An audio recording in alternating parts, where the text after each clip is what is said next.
Dans le Londres des années 60, c'était the place to be. Des mini-jupes aux premières robes en papier, toutes les nouvelles tendances partaient d'ici. Les Beatles, les Stones, le mannequin Twiggy et bien sûr Carnaby Street et ses magasins ont façonné les années 60.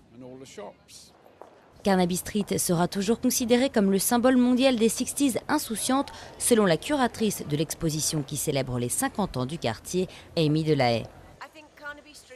Je pense que Carnaby Street était très spécial à un moment particulier. La Grande-Bretagne était en train de sortir du rayonnement et de l'austérité de l'après-guerre. Carnaby Street symbolisait alors la jeunesse, l'optimisme et un nouveau futur.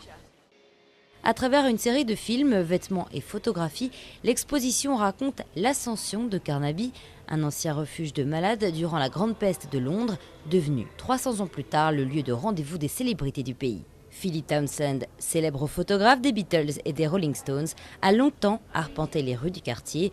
Pour lui, même si Carnaby Street a beaucoup changé en 50 ans, elle a toujours quelque chose d'unique à offrir. Dans les années 60, je ne savais pas ce qu'il se passait, personne ne le savait. Nous saisissions juste l'opportunité, cela semblait être l'endroit à la mode. Donc nous venions ici.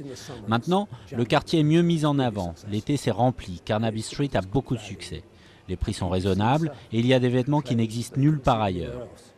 Même si les grandes marques sont présentes à Carnaby, 65% des magasins restent tenus par des commerçants indépendants.